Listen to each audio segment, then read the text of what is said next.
Do you want to know what it is?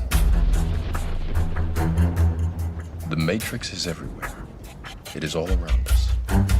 Even now, in this very room. You can see it when you look out your window, or when you turn on your television. You can feel it when you go to work, to church, when you pay your taxes. It is the world that has been pulled over your eyes to blind you from the truth. What truth? That you are a slave. Like everyone else, you were born into bondage, born into a prison.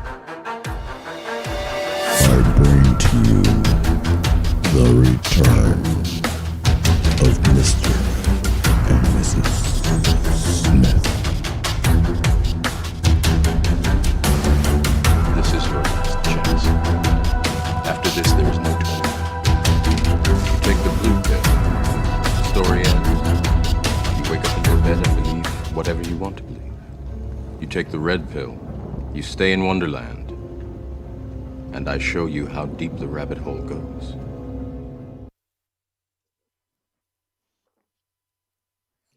Hi.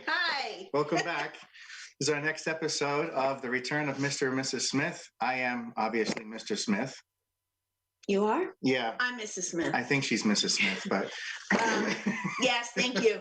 We wanted to apologize for last week because we were so excited that we just kind of didn't introduce ourselves, give a little background, etc. So we were just too excited to get it started last week. So if you want, go ahead. You say it better than I do. I say it better? Yes. Okay. Remember, they have that on record now that you said that, okay? I am Richard Smith. I am also known as UFO teacher in paranormal and UFO circles. I have been involved with this whole phenomena, whether it's UFOs, metaphysics, spirituality, alien contact, ancient aliens, the whole shebang, since I was 4 years old. But didn't know that until I turned 21 and had my first awakening. And that's when I had a total recall of everything that had been happening during my childhood and teenage years.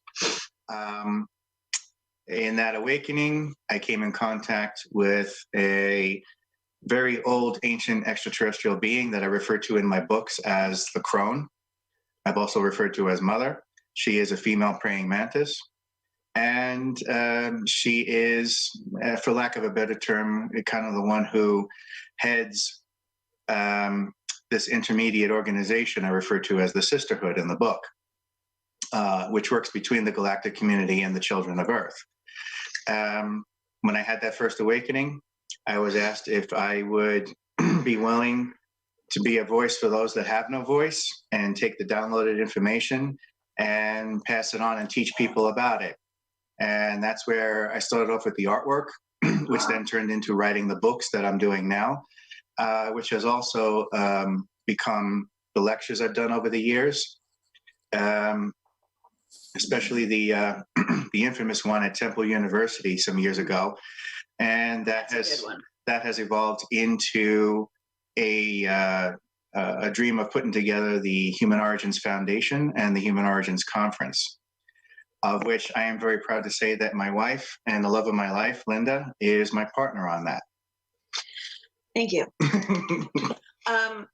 Same for me. I've been involved in this whole community since I was 3. My very first experience was in 1967 when I actually found 2 beings standing in the doorway of my parents' bedroom. They had this blue luminescent glow around them. And they looked right at me and in my head told me to go back to bed.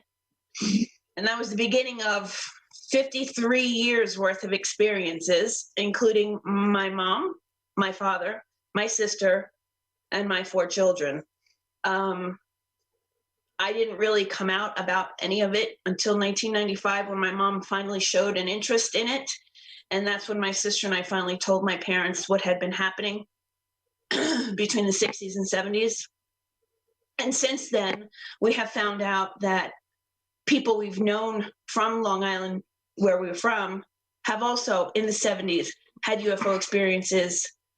So it just gave us confirmation that it wasn't just the two of us during that time. When I was about 11, I was initiated on a ship by a huge group of extraterrestrials, one of which was led by the same giant praying mantis. I don't call her the crone. I don't call her mother. She's more of a mentor to me. She's known as Prima Mati to me.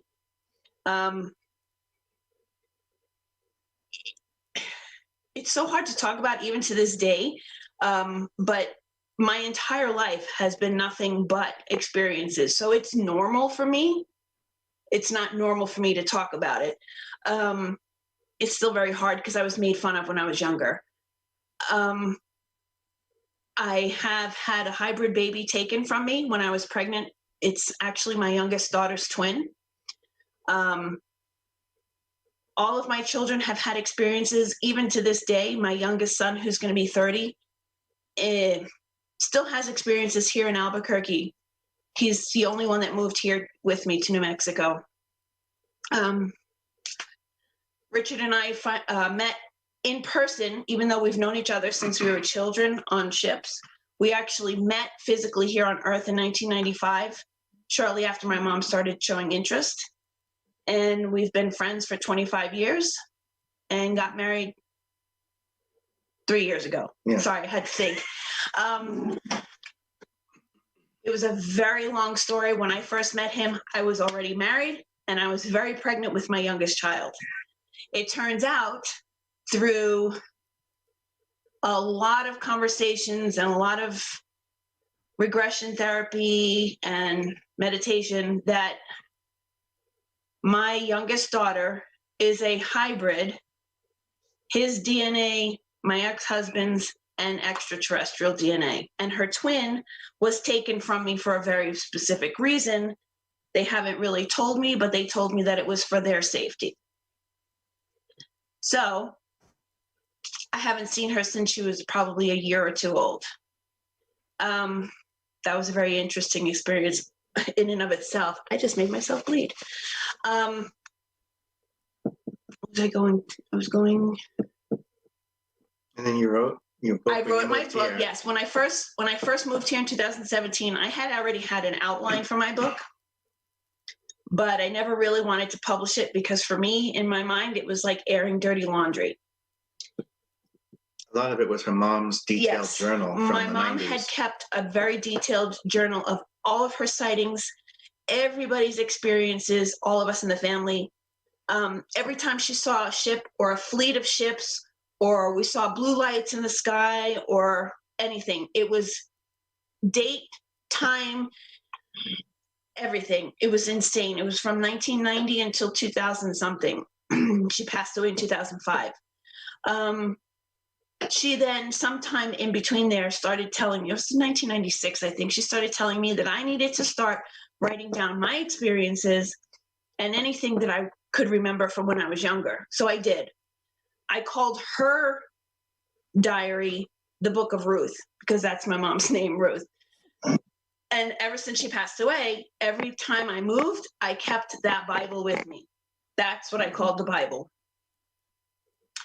And it wasn't until I moved to New Mexico in 2017 that Rick finally pushed me to actually get it really done. A lot of pushing. A lot of pushing. I fought him so bad. I did not want it to get out at all. I guess because I didn't want to be made fun of again. I didn't want people to continue to not believe me. Now I don't care. So I published it, and actually I've met a lot of people since then who have shared experiences or have had similar experiences and have actually thanked me for coming out about it.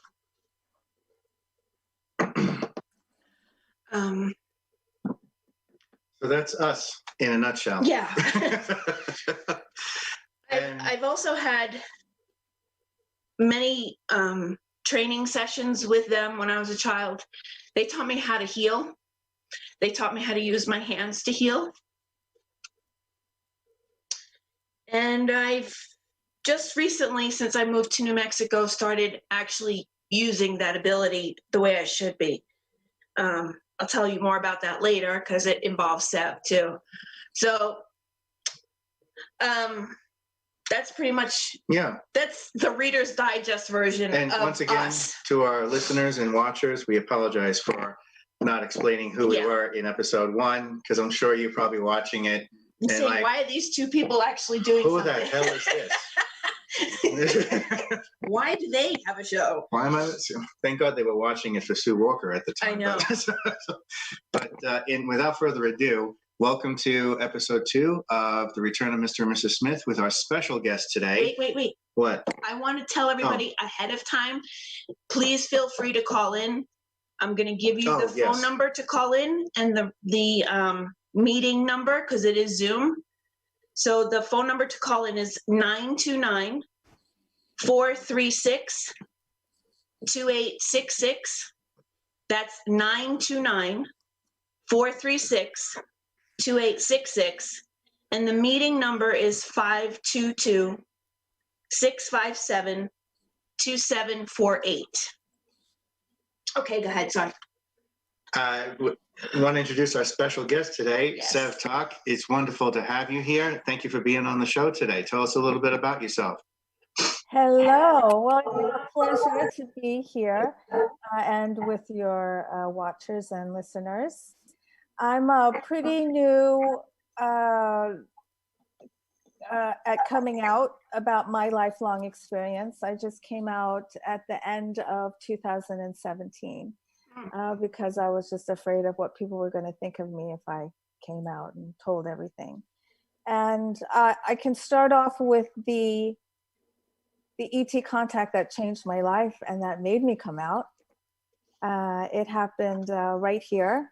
I live on the inner banks of North Carolina. And my boyfriend at the time and I moved here from Capitol Hill, Washington, D.C. And it was my second morning here. I was in the kitchen unwrapping dishes. They were all wrapped up. And I felt something bite my butt and it hurt. And so I'm like, scratching it a little bit. I'm like, ouch, Patrick, I think something bit my butt. Will you look at it? And he goes, yeah. So I walk over to the living room and I'm laughing. I think it's funny. And I bend over and I pull my pants down and he's not saying anything. There's just silence. And I'm starting to get a little worried and I'm waiting. And so finally I'm like, well, is there a bug bite? And he goes, yeah. And there's a red X. And there on my left cheek was a red X. It was made up of 9 small red circles that looked like they were burned into my skin. I never felt anything like this happen. And he took a picture of it and he showed it to me and I knew it was the Greys because I had been in contact with the Greys before a few times. And back then, my viewpoint is very different than what my viewpoint is like today. Back then, I thought the Greys were out to hurt me because I was looking through life through the lens of victimization, which I have transformed. So I was viewing everything and everyone as victimizing me. So since I had 2 difficult abusive marriages, I'm like, well, the Greys are abusive to me too. Everybody's abusing me. So I was afraid of them.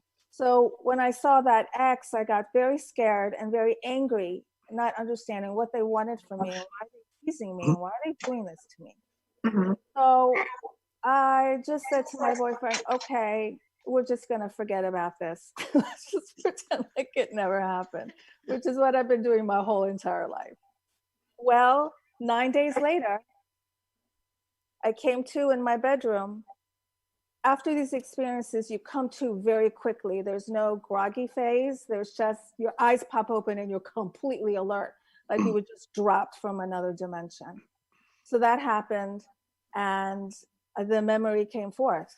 And the memory was that I was on a table that resembled a hospital table. I was lying on my side. I was in a room that barely had any furniture in it. And I could not move my arms and I could not move my legs.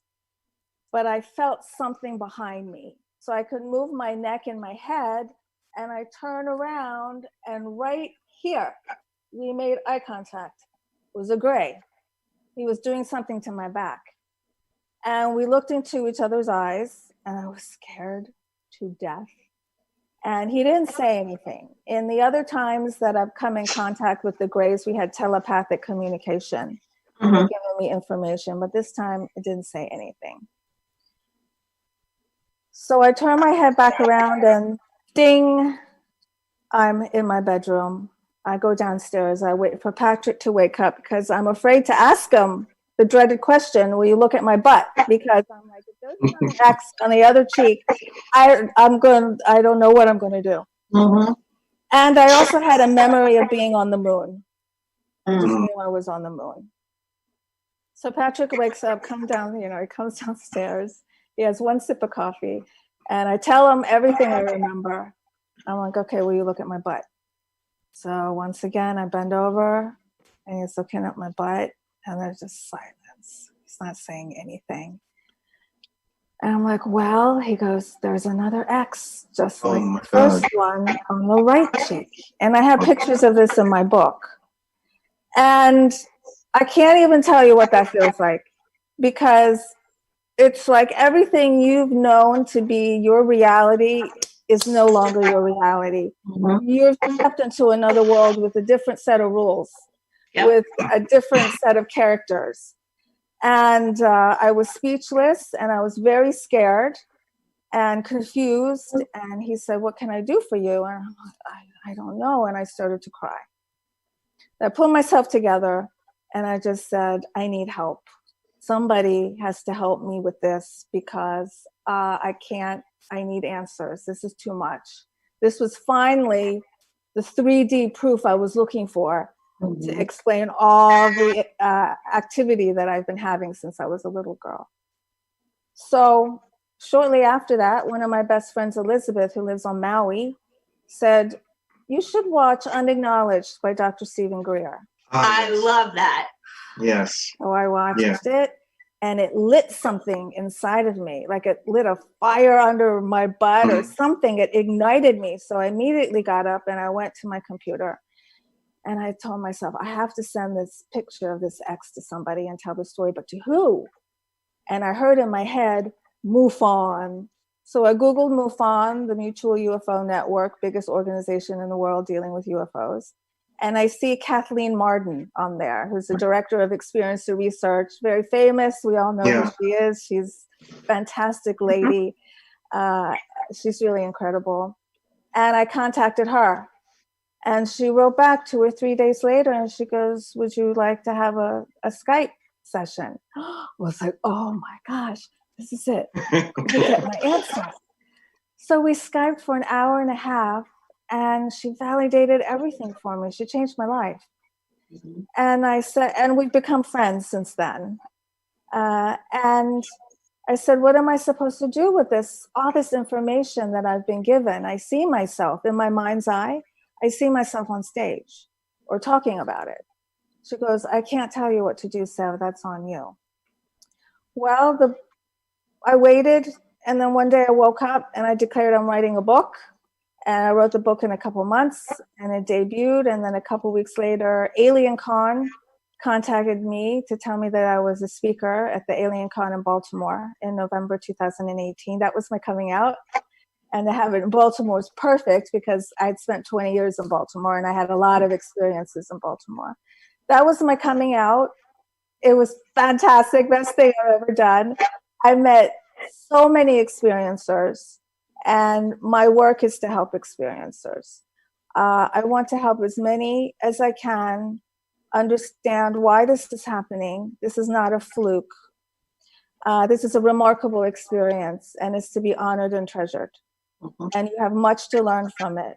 And what you learn from it, then you can maybe share with others if you wish to. You don't have to. You don't have to come out.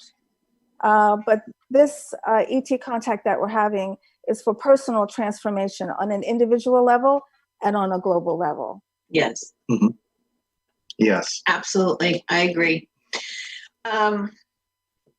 We've talked about this before, but it seems like you and I have very, very similar experiences growing up. That X that you have, I woke up yesterday morning because my left breast was itchy, and I sent you the picture. I have and it shocked me because I have a lifetime of pictures of different markings on me, but this was the very first time that it looked like anybody else's marks. And I was on the inside, I was jumping for joy because I was like, yes, somebody else has it the same as me now. And but I only noticed it because it was itchy, just like you said. Mm-hmm. I was itchy and I kept going like this. I'm like, what? So I asked Rick, I said, I have a little triangle. Can you take a picture of it? And he goes, it's not a little triangle. It's a double triangle. I went, what? So I don't know if they can show the pictures that I sent them to put up on the screen, but it's crazy how similar. It's a different shape, but it's crazy how similar they look to each other. Yes, because they both look like they were laser burns, like small, tiny red circle laser burns that are flesh to the skin, that you wouldn't even feel it if you were running your finger over it. No. And what do you have in your house that could burn that into your body without you even feeling it? No, yeah. and I don't have anything that shape. Right. Are you able to show the pictures? I don't know. I'm hoping that they can. But what's the name of your book? You Have the Right to Talk to Aliens. It's on Amazon. And it explains some of my ET contact. It explains why I didn't come out, and then it explains why I came out, and then how that changed my life positively. And so if there's anyone out there who's afraid to come out but wants to, this book maybe might support you, because I've had over 40 years of hiding, and it did not benefit me. Hiding does not benefit you. No, it doesn't at all. It doesn't mean you have to come out and do interviews and write a book, but it's important that you come out to yourself. Yes. Because these are amazing experiences, and they're real. And that's the problem. A lot of these experiences, some of us think are dreams or our imagination, because our brains have a hard time understanding this multidimensional information. So it categorizes it as a brain. As a dream. Because the brain hijacks the situation and takes over and calls it something that it's not. This is why I say there are millions of people who are having ET contact but don't know it, because they keep thinking it's a dream. You can tell the difference between a dream and these experiences. These experiences are not dreams. No, they're not. Awaken with knowledge you didn't have the night before. Mm-hmm. You awaken with bruises and marks that are unexplainable. Yes. And also, it's the feeling of the dream is something you can't shake for the rest of your life. You can forget about dreams and you can shake dreams, but you can't shake these. No, you can't. We actually have a caller on the line. Heather? Nice. Oh. Hi, Heather. Thank you for calling in. You're welcome. Heather? Do you have a question for Sev? I'm just here to support Sev and to learn some more about the alien contact. And I'm friends with her. And so I'm also interested to learn more about you two. Oh, Heather, that is so kind of you to call. Thank you. Thank you for being here. Heather's an author too. And, good. She lives in my neighborhood, and she's very supportive of me. That's the one thing, when we first come out, we're so afraid that we're going to lose friends. Yes. And you might, the friends that you gain are really true blue friends. Like, if they can stick by you when you're coming out with these kind of experiences, these are friends that will guide you and help you accomplish your mission, because all of us who have had contact, we have little missions to do. We have missions. We all have missions. Some of us either forget them for a while, or like me, refuse to acknowledge them. I didn't want to acknowledge mine for a very long time. It wasn't until I moved here and started finding new friends and people who had experiences and that were willing to accept me for being an experiencer, that I started getting messages slowly here and there that my mission is to somewhat help other experiencers, but more so to be some kind of guide or ear or shoulder to cry on for the hybrid children that are here on Earth. Yes, I can speak a lot about the hybrid kids too. Is Heather still here? Yeah, she is. Okay, because I remember the first time I told Heather, I was a little nervous about it, because here I moved to the small town in the country, and I did not want to be known as a weirdo or the new lady from Washington D.C. thinks she's all highfalutin, and then she comes over here and says that she talked to an alien. I didn't want to be that weirdo in the neighborhood. So I remember one Sunday morning, Heather, I look out my window, I live on the water, and I see this lady paddling over to my pier. I'm like, who is that? And I'm like, oh my gosh, it's Heather. So she paddles all the way over to the pier. I'm like, come on up and have a cup of coffee. And we're sitting on the deck having a cup of coffee, and something inside of me told her to tell her. Because it felt safe. And so I urge people to follow these instincts. Yes. And I told her, running the risk that she might just get on that paddleboard and I'll never see her again. But she was like, wow, you have to meet my friend who's writing a story about ETs and things. And she completely embraced me. And I'm very grateful for that. That's why you never know. As an experiencer, sometimes you assume that everyone you tell is just going to think you're a nutso, but you're a lot of times it's not as bad as you think it's going to be at all. Exactly. So thank you, Heather. No, you're welcome. I thought Jeff wanted to ask a question. He's on, but I think he was going to ask it in chat. Thank you, Heather. I mean, please stay. Please stay. Don't go anywhere. And whoever the caller was that called in from a 919 area code, we're sorry we lost you. If you want to call back in, feel free to do so. Yes. I had the same. I'm sorry. Go ahead. No, that's okay. Go ahead.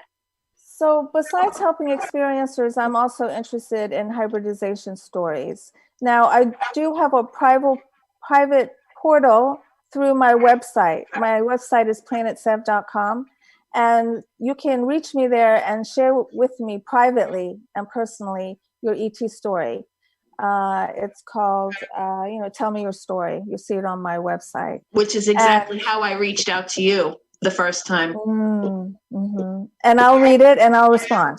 Yes, she will. I will want to help you as much as I can. I also have a page on my website called True ET Stories, where I share some of these ET stories anonymously, because I'm not here to out anybody out, and also share some of the pictures and drawings that experiencers have sent me. And these are really interesting. And it also helps experiencers come out to read stories by other people. That's why I do this. I just share snippets without outing anybody, because it's really important for you to know that there's lots of us, lots and lots and lots of us. Yes, there's actually more people out there than are willing to admit. For, like you said, I had the same problem, for fear that people are going to think you're a wacko. We don't so much anymore. That's the beauty of this environment. Yes. Things have changed so much, and you can get help so easily now, unlike a few years ago. Now there's all kinds of groups that you can join and get help. So there's no reason to hide this any longer to yourself. There's just no reason. And I'm telling you, it affects your life. It does affect you. You can't actualize your potential as long as you're hiding, as long as you're lying. this is an amazing experience and it's part of your life. It's a big part of your journey. Exactly. And so we have to face it and we have to understand why. And it's a good why. It's a great why. So don't be afraid of it. And then once you move through that, you feel lighter. It doesn't feel like you have anything heavy on you anymore. And you're able to actualize your purpose and your potential. You fall into this flow because what you're doing is you're expressing your authentic self. And when you express your authentic self, that's the best version of yourself. But we can only do that when we face our roadblocks, face the things that we're afraid to face. It was very scary for me to face my ET contact that I'd been having since I was 10 years old, but I knew I had to. And then once I did, I'm like, what was I so afraid of? I mean, it's not nearly as horrible as I thought it was going to be. I don't know. No, it's not. I know. You were going to ask something? I was going to say, it's just looking over the last 25 years, how different things are now compared to where it was back in the mid-90s for people. And even the 70s and late 60s, 70s, 80s, it's totally different. That's the only reason why I didn't say anything, was because people made me feel like I was supposed to have tinfoil on my head and tinfoil covering the windows and, I don't know, dress weird. What's wrong with tinfoil? It was just, you were looked upon differently if you said that you had any kind of ET belief, contact, seen a UFO, seen strange lights in the sky. It's like, Jeff is on, but he wants to ask a question in chat. So he says, hi, Jeff. Sev, thank you. What is your opinion on the first wave starseeds, us, and our mission, and how it relates to star children waiting to be here? Jeff, you do not have a tinfoil hat. I'm going to go get mine now. That's it. Does he have one? Okay, so what is your opinion on us, the first wave of starseeds, I guess because of our age, and the mission that we have and how it relates to the star children waiting to be here? Okay, thank you so much for your question. It's a really good one. Are you referring to Dolores Cannon's 3 waves? Can you answer yes, that? He said yes. Okay, all right. So I don't know in detail Dolores's theory. I just know it just a little bit. Because of our age, we're considered the first wave, I believe. Is that true?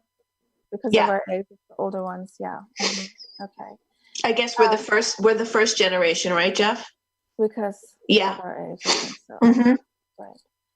And how we're connected to the star children that's yet to come, or to the that are waiting to be here, and how it relates, how our mission and how it relates to the children that are waiting to be here. Okay, so it can be related in a variety of ways. First, it can be related through DNA and blood. You know, maybe those children are our children, our hybrid children. And I can talk about my hybridization encounters after this. And the second is we came here to kind of like plow the way through. It's like the most difficult time. And then there's the next generation that's going to build on that, and another generation that's going to build on that. So we just came in, we're making an introduction, and we're not going away. And the introduction is working because TV has taken hold, and movies and everything. So there's some reality to what we're saying, or else it wouldn't have infiltrated every single genre, every single platform that there is. So we're related. Those are some of the ways that we're related. The different generations. I agree with you 100%. I definitely think we were sent here to start building that foundation. I have to say this because I'm being told that I have to say this, and it might not sit well with other people, but I think that the next wave that's out now with such openness on the LGBTQ community and fluidity. I think that is the opening for everybody to realize that it doesn't matter who we love and who we're attracted to. The main goal is to show that we all love each other, regardless. And I think they had to use that LGBTQ platform to do it. I completely agree with you. That's another wave. And that's a powerful wave. I completely agree with you, blurring the gender lines.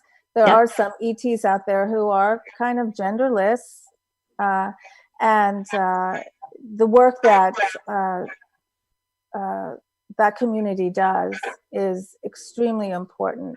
Yes. In the progress of our spirituality collectively, of Earth's collective consciousness, the work they're doing. They're infusing love into it. That's what their work is. Exactly. And love has no boundaries. Just love me the way I am. This is exactly. Just take this. And that's profound. So much respect. Yes. Yeah, I've always seen homophobia as an example of xenophobia. So if, our attitudes towards the gay community pretty much mimics our attitudes towards the galactic community. And I've always found that a good meter and measure as to what's going on in society versus are we really ready for first contact? It also gets into an issue of race, because if we can't get over issues of racism, then what are you going to do when you come in contact with something that's green and purple, okay, or has orange skin? Yeah, race, religion, sexuality, it's all. If you can't accept a being that's in front of you for what it is, who it is, we'll never be ready for outside contact and mass contact. We'll never be ready. So we're working in that direction, definitely, because disclosure is here. This is what it looks like. And so the quicker we can accept all kinds of groups of people, the quicker that big disclosure moment's going to happen. Exactly. It's completely reliant on us. They're not determining it. We're determining it. The time of what they call the full disclosure, when the spaceship comes and things come out of it, and we're like, oh my God, this is real. Have you had any visions of that? I've been having snippets. It's like a little slideshow going on in my head for the past couple of years and a couple of movies, because you mentioned it too. A couple of movies recently that Richard and I have watched, because he likes to talk about the invisible college, which is, the information is there right in front of you. It's hidden in movies and books, etc. But the visions that I keep getting are one ship in every major city coming down soon. Have you had anything lately? No. Nothing? No, not as in terms of disclosure. Or in disclosure. I don't even know what the word is. Not in terms of the big landing. I don't know what to call it. No, I mean, I like how Sue and Jeff and them put it, official first contact. But there's already been contact. Huh? There's already been contact. No, I know, but official first contact meaning en masse, coming down in groups instead of just taking people here and there.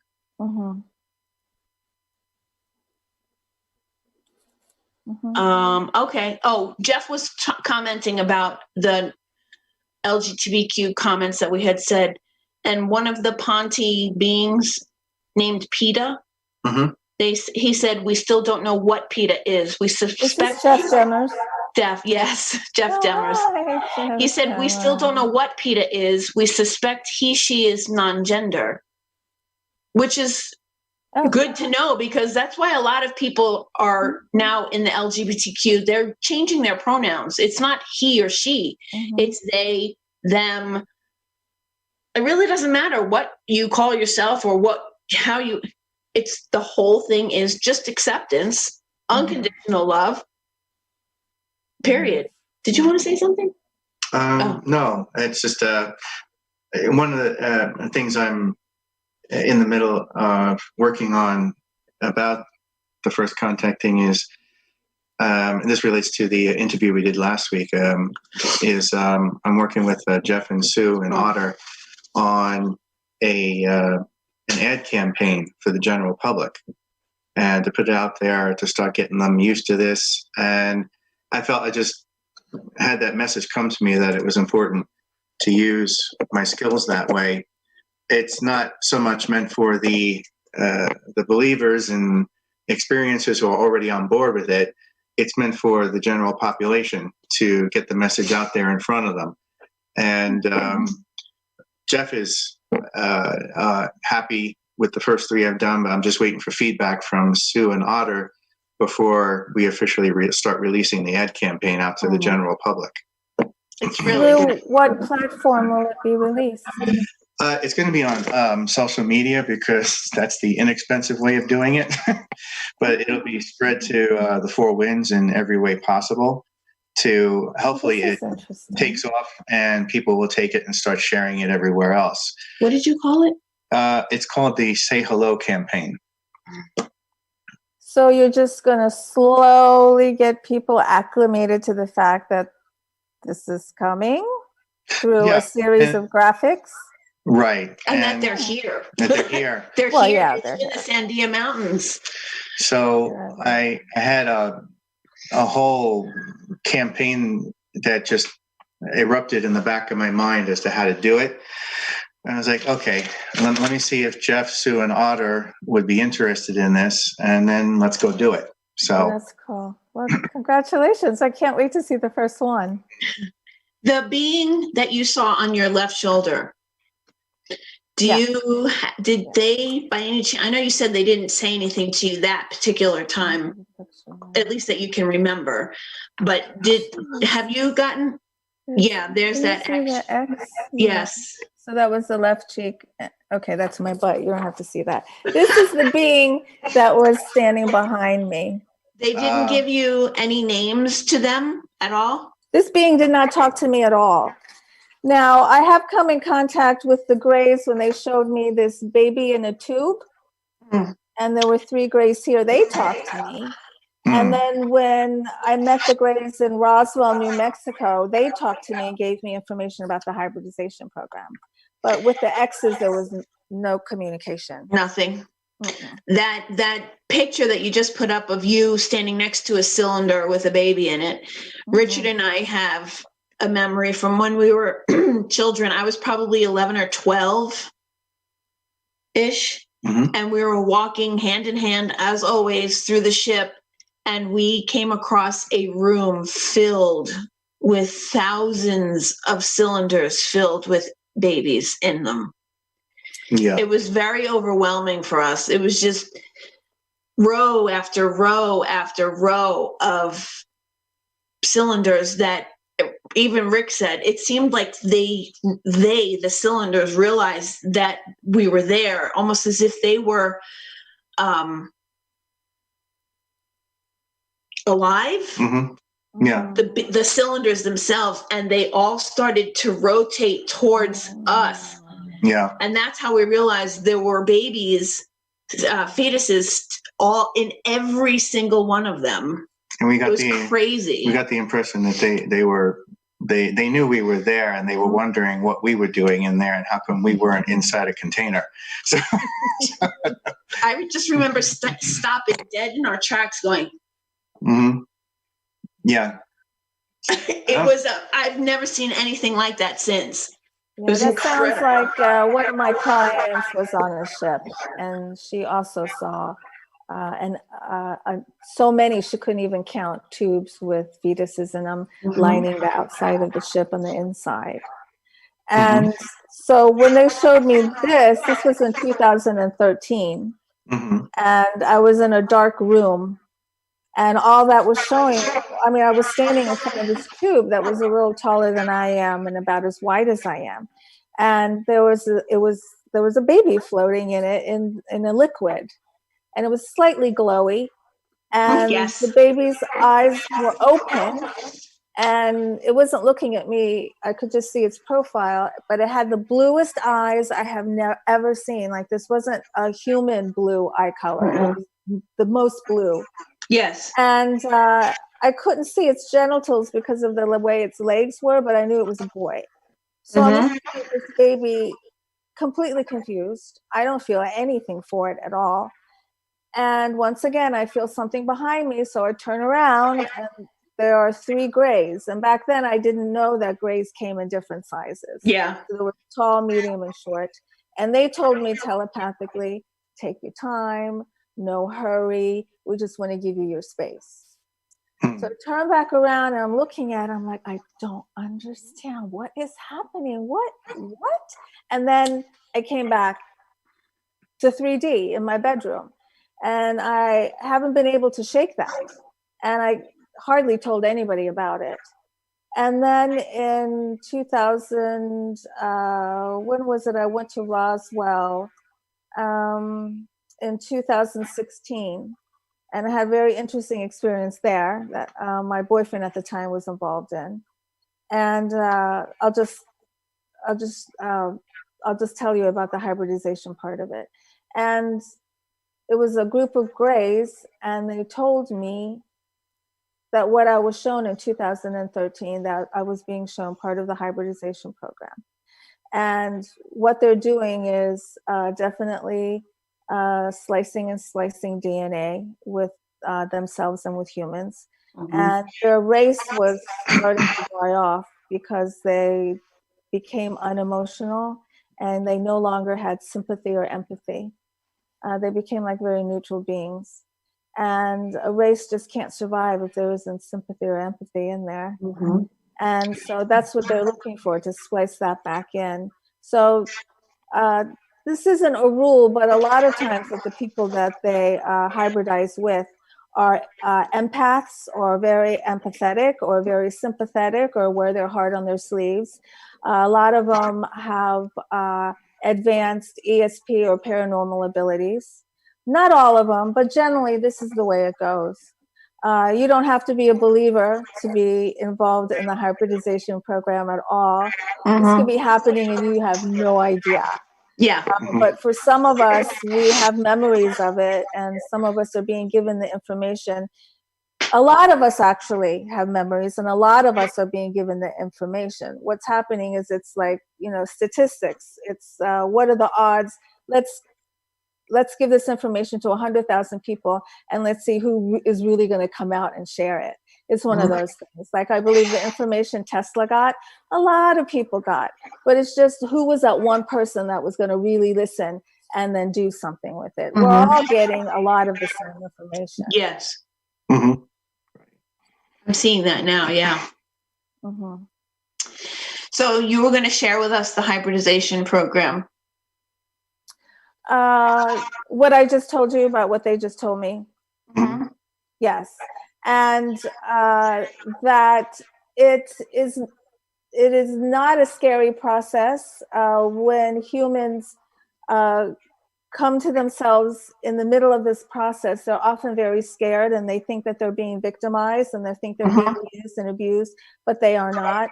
Our higher selves have agreed to this. There is no such thing as abduction. That's why I rarely use the word, because our higher selves agree to this. We don't have to understand it from the 3D lower perspective, but there is an agreement from the higher self. They have higher selves too. Grays have higher selves. We all have higher selves. And that it's continuing, and there are actually billions of little babies. And there was some concern in the galactic world as to what if these billions of little babies fall into the hands of someone that might not have good intent, what would happen? And I was told, well, these little babies would make horrible killing machines if someone wants to get them and use them to attack the earth, because they are infiltrated and they're made up of DNA that is so loving and so kind and so empathetic, and that does not make a good killing machine. Humans don't make good killing machines either. For us to go into war and kill each other, and then you're sent back home and you have to pretend like you're going to have a normal life after that. That is abuse. That's abnormal. We are just not cut out to kill each other and then think that we're totally normal afterwards. That's why there's so many vets with PTSD. Absolutely. Mm-hmm. And so these little beings have even more love and empathy activated in them. We all have an intense amount. We all do, but it's just different levels of activation that we choose to do. So these beings have been activated to be very loving and very kind. And if anything were to happen to this version of Earth, and it's not too late and it's in our power, then these billions of little babies could be used to repopulate Earth. Okay. Definitely. Yes. Jeff said, the Zetas say that.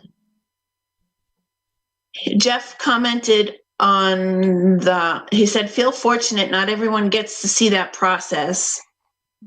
And I said, the program or the babies? And he said, both. The Zetas say that this process is not only common, but is required for races to evolve. Yeah. When my youngest daughter, the one that had the hybrid twin, actually, she's a hybrid too, but she was left here. When she was younger, when she was 3, she was the youngest of 4. She had such an extensive vocabulary by the time she was 3.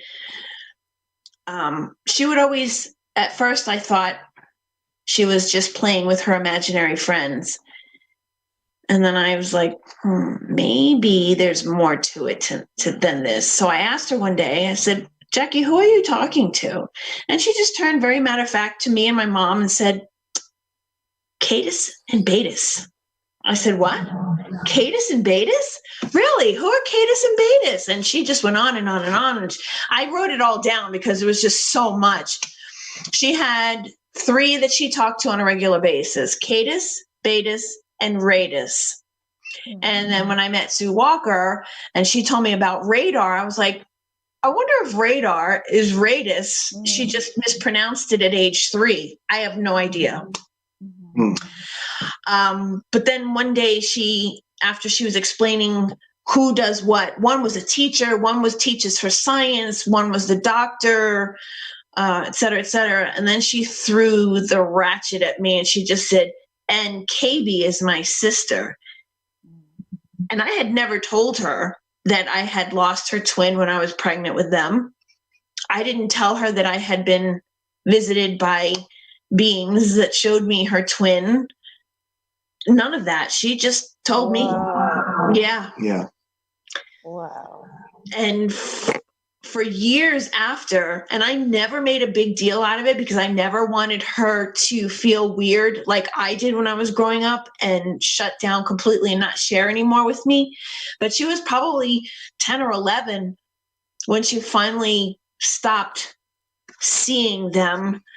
I don't know if she got to that awkward prepubescent age where she didn't want to share anymore with me, or they just stopped for a while or not let her remember. But I mean, she's 24 now and she's okay with all of it. She knows about the twins. She knows about the experiences that I've had. She knows that he's involved genetically with the whole thing. And she's just a normal 24-year-old who's in nursing school. Oh, good. Well, that's great that she's been able to process it. My earliest memories are from the age 10, where this being would visit me and visited me so many times for the next couple years that I lost count, and would come in a spacecraft and land, and then stairs would come out, he'd come down, and he'd check up on me. And I was always so happy to see him. It was like seeing a brother. I was just delighted. And then I would come to in my bedroom and then have to get dressed and go to 5th grade. Yeah. And every time I came to, like, what am I doing here? Like, this doesn't feel real. That Yes, is real. exactly. How many times have I said that to you? I know. This doesn't feel real. I want to go home. Home is up there. Mm-hmm. Well, we're here for good reason. No, I know that. It's just like you said, this. You can feel the difference. Yes, this most of the time felt forced and awkward. Mm-hmm. And so that went on for a couple of years. Never told my parents, who were very, very open to all of this. I could have, but I didn't. I don't know why. Kept it to myself. And then when I was 12 was the last time I saw him. And he came for the last time. This time, the visit was different because I was with a group of kids. And they were all about my age. And we were all lined up. I did not look into their faces. I just knew that they were beside me, and we were all looking at his spaceship just go off in the distance, and we knew, there he goes. We're not going to see him again, and we have to get to work. We have to do what we're supposed to do. And then back into my bedroom I am again. And I really think that I'm beginning to meet those kids. They're all around my age.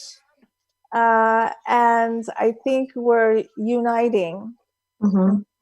And that was around the age 12. I think did you say that your daughter stopped around seeing things around the age 12 too? Yeah, around 11-ish. I was 11 when things kind of came to a halt for me too. It might be a pubescent thing that's happening with us. Maybe they leave us alone for a little bit. I was just going to say that. I think they leave us alone for a little bit to kind of fit in more into that prepubescent age. Yeah. Yes. After that. And learn more human type emotions and go through arguments and boyfriend, exactly, and have a more normal human experience for that time. And then, like Rick said, when he was 21, they reactivate us.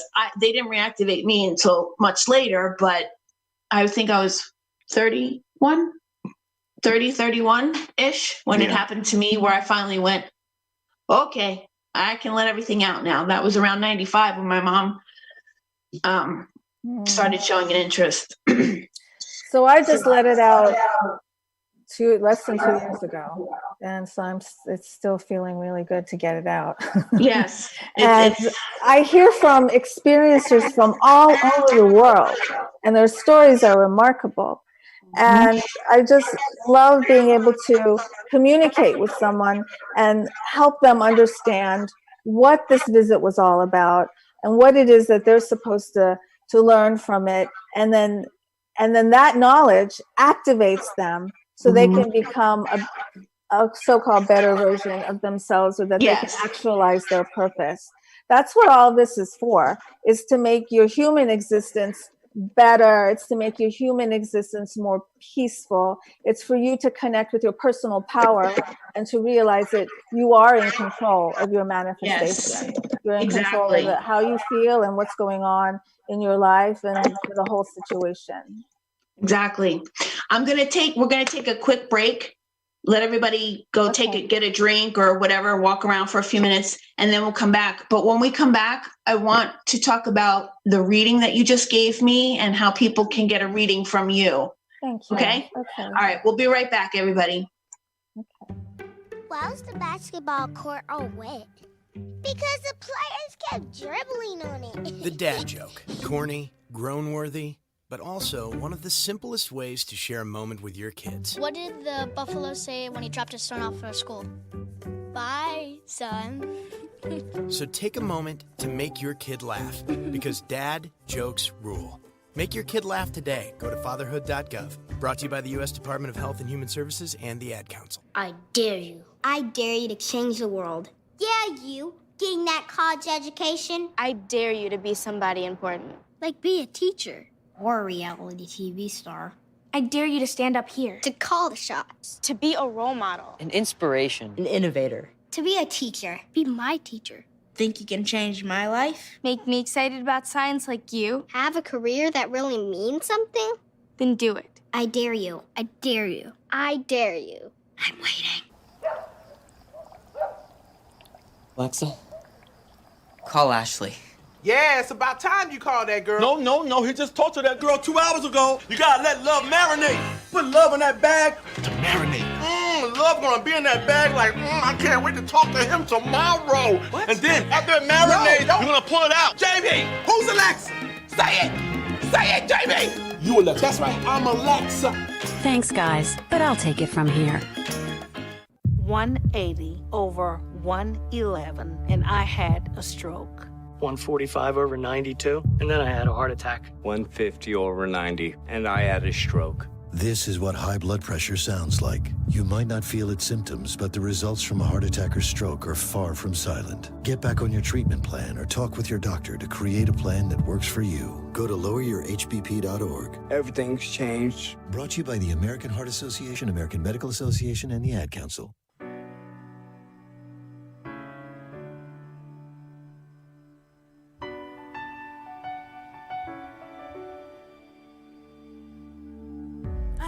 A stranger to the dark. Hide away, they say, 'cause we don't want your broken parts. I've learned to be ashamed of all my scars. Run away, they say, no one will love you as you are. But I won't let them break me down to dust. I know that there's a place for us, for we are glorious.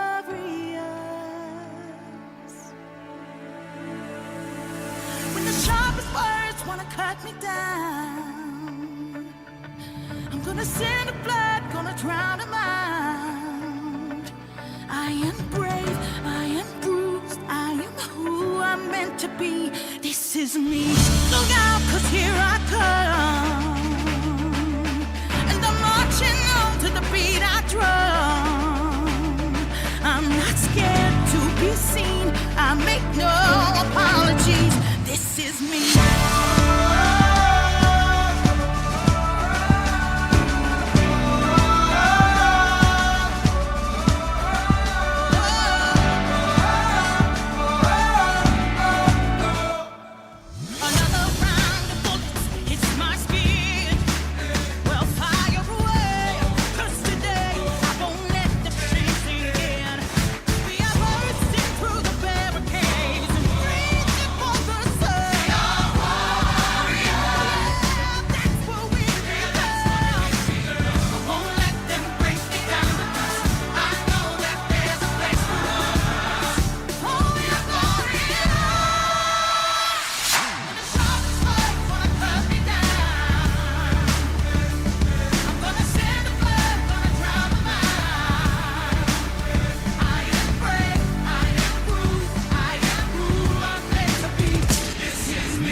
I love that song. Mm-hmm.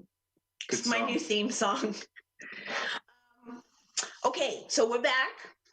And on Friday, Friday? Yeah, Friday. I got the time wrong, but Sev does these soul, what are they called? Soul purpose? Soul purpose readings. Soul purpose readings. And she gave me one on Friday, and a lot of the things I already knew, but I think I needed to hear it again, and I'm glad I did, because this woman was amazing, spot on, 195% accurate. It was creepy, but I needed to hear what she told me. I knew I've always known that I was here for a reason. I've always known that I had experiences. I've always known about some of my past lives. I kind of had a feeling of where I should be going with my job, my career, whatever you want to call it. And I told her the other day, right before she did my reading, I kind of felt stuck. And I know exactly why, because it's me. I wasn't believing in myself. So why don't you tell everybody, Sev, what you offer for people? Because I think everybody should have one. It's amazing. Oh, thank you. It just pleases me so deeply that it resonated with you. The reason I do these readings is really to activate the potential that we all have. Basically, they're channeled readings where I can hear, feel, and see information about you through your guides, through my guides, through your energy. This is something we can all do. There's nothing special about me because we all channel. In fact, I just started a free 3-part series, Learn How to Channel, on my YouTube channel, Alien Spirit TV, which I can talk about a little bit later. And in this reading, what comes through is why you're here, what your purpose is, how you can activate it if you want to, what some of your best career paths are, and how you can manifest them if you want to. Past life or two almost always comes up. That explains something that's going on in this life. And also some mind blocks that you might know about or maybe you don't know about. They're illuminated. We also discuss how you can maneuver around them or eliminate them. And the reading is basically a roadmap to help you actualize your authentic self, your real self. And we talk a lot about energy and how that determines manifestation. The law of alignment, I call it the law of alignment. And there's a lot of emphasis put on the energy that you're exuding and how you can tweak your reality so that it is to your standards. You don't have to accept less than what you really want. And this takes work, though, because we have to break down a lot of mental thoughts that we have which are not beneficial for us. So the readings also help you do that. And I also have follow-up readings as well. I call them all soul sessions. And I've been doing this professionally for 10 years. I have clients all over the world. And they're meant to be very uplifting and empowering and loving. And my clients tell me after a reading, they're like, oh my God. I'm like, wow, this is amazing. There's so much I can do. I feel like ignited, like I'm ready to do it. And then I also offer follow-up sessions after that, because you might feel really ignited after your session, after your soul purpose reading, and then a couple of weeks goes by and then the bills come in and then your husband and then the kids, and you can kind of get off track. So I support you to stay on track because it takes work. This doesn't happen overnight, but it's very well worth it. Very well worth it because it completely changes your life. Yes, it does.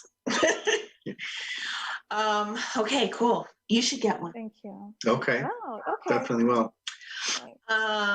Anybody have any questions? No. Okay. So let's see. What else? So I started this free 3-part series, How to Channel. Yes. So part 1 already debuted. Raise your frequency, because the quality of your channeling experience is directly related to the quality of your own personal frequency. If you have a higher frequency, you will channel and you will align with higher frequency beings, humans and beings. It happens on Earth as it happens in the multi-dimensions. The second one just debuted a couple days ago. It's Meet Your Spirit Guide. And then around the end of the month, the third one will debut, Converse with Another Worldly Being. And I talk about what channeling is and how important it is to have a high frequency. And then I guide you through guided meditations. And lots of people have shared with me their channeling experiences, and they're really, really remarkable. People have met ETs, they've made contact with ETs, they've made contact with deceased loved ones, they've made contact with otherworldly beings, they have they've had out-of-body experiences, astral traveling, they've seen orbs and magnificent lights, they've heard profound messages helping them guide them through their lives, and everyone can channel. So it all really has to do with your frequency, keeping a high frequency, and also just knowing that you can do it and practicing. It takes practice. This isn't something that just happens with one or two meditations. That your channeling experience is a direct reflection of the effort that you put into it. Yes. We're all actually channeling 24/7, constantly, can't help it. It's just how we are. But some of us listen and ignore it. Some of us don't even hear it. Some of us listen and kind of pay attention, kind of ignore it. So this is just to help you to pay attention. This is very valuable information. It's free information, and it's from the higher perspective, which is very valuable information, to look at something from the higher perspective, not just from this 3D ego brain perspective. To look at it from up here is very helpful in a variety of ways. It can help you make decisions a lot quicker, better decisions. It can also help explain your relationships. Why are you with this person? What are you to be learning from this person? And also help you break these really negative belief systems that we tend to have about ourselves, which is a shame. We all have them. Recognize what they are and change them. It's also a shame that we're raised to believe that hearing voices in your head means that you are. That's right. Seb, how did you come into the awareness of these interdimensional capabilities? Do you when did you first become aware of it, and do you think it has a relationship to your extraterrestrial contacts? Oh, I definitely believe it does. Yes, I definitely believe it does too. And I knew that I knew information about people that I couldn't logically know. I came to America as a little girl. I came from Istanbul, Turkey, and I didn't learn English until the first grade.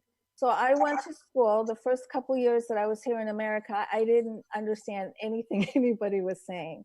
So I think it was then that I just started using my extrasensory, just really using them more. And I think that's how it all started. And then I just kept doing it, not even knowing it, that I was doing it intentionally. And I would, when I was younger, maybe with my girlfriends a couple times in school, I would say something that I knew about somebody else. And they would just look at me like, how would you know that? Why would you say something like that? And I'm like, okay, like I can't share this. So I just totally cut it down. And then for decades, I just lived like that. For decades, it was my secret. I would just use it for my benefit. You know, I could pick up some kind of information about somebody. I don't go in too deep because I really think I need someone's permission before I go in too deep. Yeah. But we all can pick up things about people and their energy. And then in my mid-40s, something just came over me and I had to have an answer. I was either going to do something with this or I was going to go to a psychiatrist. It was going to be either. And it just so happened that just days apart, I was told about this psychic in Baltimore. I didn't say anything to my friends. It's just that 2 or 3 of my friends told me about the same psychic, like just 2 or 3 days apart from each other.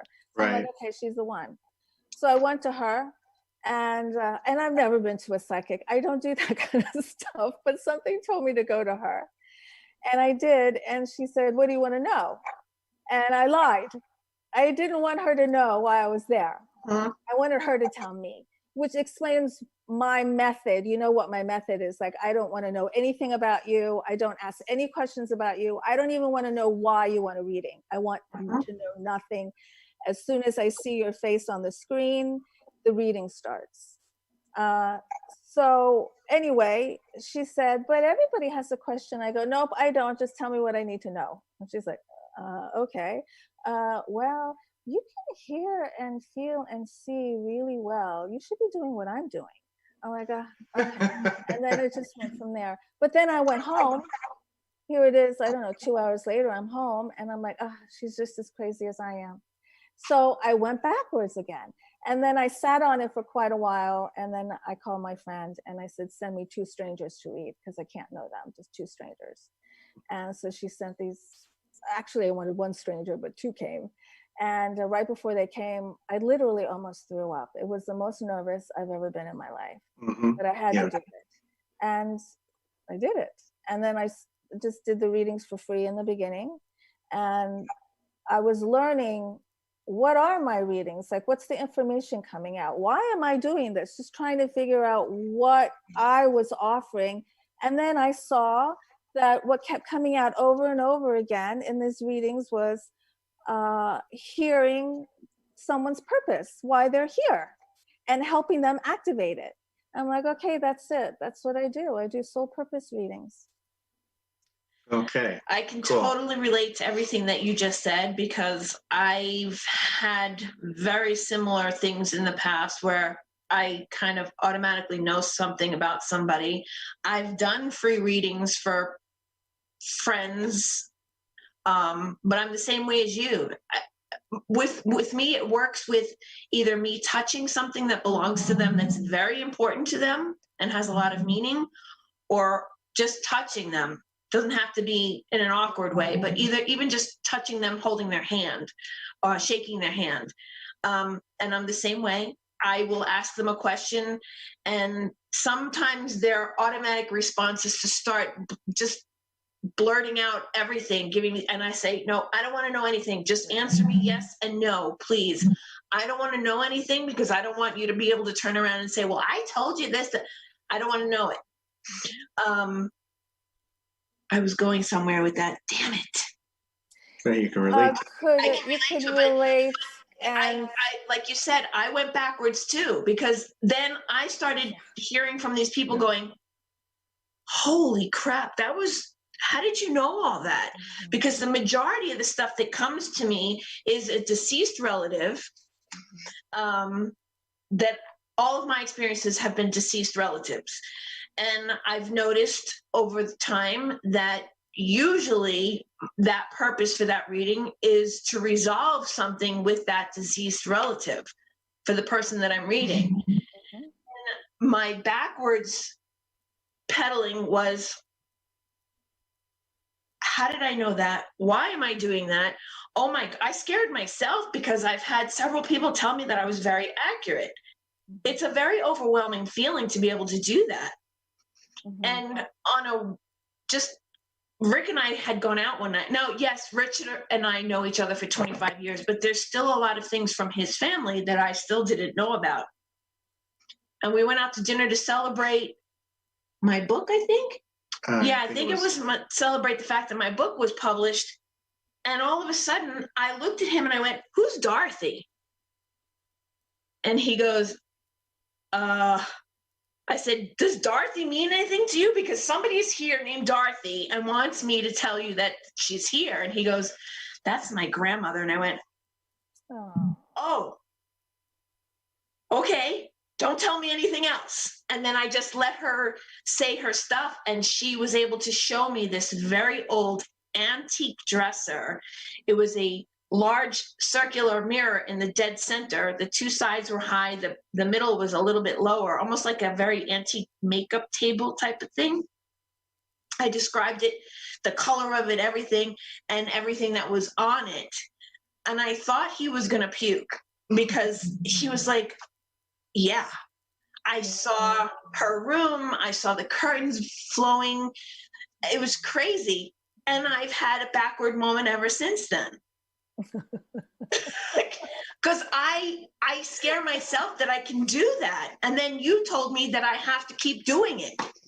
Yes, and let's get over the scary. Like, why is it scary? Let's try and tell ourselves. I don't know why it's scary. Because all we're doing is, we can all do this, and what we're doing is we are focusing on another part of this quantum grid that we live on, where everything exists everywhere. Everything is there for us to plug into and know, for all of us. And so you just, like, you went to a particular GPS spot on this quantum grid, and you sucked it in, and that shouldn't be scary. There's nothing scary about it. But I kind of felt like Whoopi Goldberg in that movie where she played a psychic in Ghost, and she realized all of a sudden that she really was legit, and then she had a room full of spirits waiting, and they, I don't know why it scares me. I think it's because I really don't believe in myself. Wow. But I've been doing it for a long time. How can you not believe in yourself when you keep having validation over and over and over? I don't know and either. So this is something many of us do. We keep getting validation, but we still keep denying it, which is what I was doing. So some of us draw this line in the sand, and some of us have this really high line in the sand. Like, we can take a lot of shit. Like, we just take so much shit until we finally cross that line in the sand. Some of us have a lower one. I had a pretty high one. And so what took me was to have 2 red X's burned into my ass. And that was what it took for me. That's how high my line in the sand was. And now I'm like, okay, I got it. I got it. This is what I was waiting for. So maybe my triangle burn was my final straw. Gosh. I would like to think so. That, like, what more do you really need? I don't know. Maybe for you to come and smack me in the face. I don't know. I can do that. So no one's smacking anybody. Okay. We have a question in the chat here from Jeff. What star family? Yeah, what star family do you relate to, or do you even know? Or do you know? Okay, that's a good question. So I communicate with many different, it's not just the Greys. I've also had contact with a smaller white entity that travels along with this dog-looking white entity. I have pictures of that too. And that the dog version of that small white entity is a younger version. It's like, it starts off like this dog-like, and then it turns into the short white being, and then they turn into these blue beings that I've seen. And after I had that experience, I listened to Chris Bledsoe's experience. Do you know Chris Bledsoe? He also lives in North Carolina, and he's an experiencer, had an extraordinary experience with 4 or 5 of them experienced it and made big headlines. And I think there's a movie being made of his experience right now. And we've talked on the phone. He lives about 2 hours from me. So something's going on in North Carolina. And when we talked on the phone, he didn't go into specifics about what the beings look like. So I had my experience, and then I'm like, oh, here's a video about Chris Bledsoe talking about his experience. He saw the very same beings that I did. It was this small white-like looking dog, this short, very, very glowy white being that was also short, and then blue. And they are different versions of each other. And the blues have actually come inside here, and they have given me information about Disney and Tchaikovsky and Tesla, and information about DNA activation. So I've started a 10-part series on how to ascend or how to activate your DNA all by yourself. That's information that I get from them. They did say that Disney and Tesla did meet, and that all 3 of those men were in contact with this particular group of beings, and they knew it, but they really weren't saying. Tesla said a little bit, but not very much. And when you listen to Tchaikovsky's music, it activates your DNA and helps you manifest your potential. And it is not by any accident that one of Disney's most favorite movies, Fantasia, is Tchaikovsky music. Yes, that's right. Those are like two wizards working together. That's always been one of my all-time favorite movies. Mine too. Well, Tchaikovsky's been my favorite. Yeah. I never, coming as a child of the 80s, I could never understand why it was a flop or why it failed or why they never continued with it. I think it was over too many people's heads at that time. Well, it was not the norm for Disney. I know. The Tchaikovsky, it's not your typical little kids music. Walt Disney being a contactee is not a shock to me at all. Yeah, well, most of our, blockbuster movies and music, and even Spielberg is another one. I believe he's a contactee myself. Yes, they do, and they don't come out and James say Cameron. It. Yes, absolutely. Grant Cameron, who is a UFO researcher in Canada, wrote a book about all the famous rock stars that have admitted to channeling and that have seen ETs. It's a really good book. The Beatles, what's his name? John Lennon was one of them. Yeah, yes, he had an extraordinary experience. Yes. I'm sure all of those guys saw it, but they just didn't come out. So channeling is very normal, very, very normal. I have a group that I told you about. I call them the elders. I wrote about it in my book. They are a group of beings that have been with me since I was very young. And I do believe, I'm not 100% sure, but it's just a gut feeling, my intuition telling me that the two little gray ones, or the two little beings, they weren't gray. They had like this luminescent-ish glow, iridescent glow to them, around them. I believe they were all part of the same group. But did they have facial features? Yes. Oh, they did. Okay. And there's this one particular one that I drew in my book. Very horrible drawing, to be honest. I say he, but I don't really know if it's a he or not. But it had hair, but kind of like up to here, almost like a chemo patient growing their hair back. Kind of straggly looking, somewhat bald, but hair coming out. But they all wear white robes. And there's an emblem on the left chest. And at first, I kept telling my mom for the longest time that I thought it looked like the Star of David. But only recently I've come to realize that it's the Merkaba tetrahedron symbol that they wear on their left chest. I have no idea what star nation they are. I have no idea where they come from. But I have always been attracted to Orion's belt. And I know it's not from Orion. They're not from Orion. They're from beyond there, but you have to go through Orion's belt to get there. No idea how I know this or why I know this, but I just do. Do you have any attraction or to Orion's belt? Yeah, absolutely. Ever since I was a little girl, that would be the first thing I would look for in the sky. And as soon as I saw it, I would feel peaceful. It's like, okay, there it is. Now I can look for the others. That was the first one I had to look for. It's like a gateway. It's very possibly. And I really, to answer Jeff's question, I don't think of my terms as aligning with one particular star group more than the other, because we all have each other's DNA and we're all mixed and we're all a little bit of something, and we're all having lives concurrent. We call them past lives, but they say there's no time. Everything is happening now. So all of our past lives are happening now. All our future lives are happening now. All our future present lives are happening now. It could very well be that I'm a variety of different beings from all different kind of planets and all different kinds of dimensions. So that's why I don't really like to say that I'm from a particular place, because I feel like I'm from everywhere, as we all are, in my opinion. Did you ever have, because Rick and I have had this over the past couple of years, where we sometime throughout the day almost feel like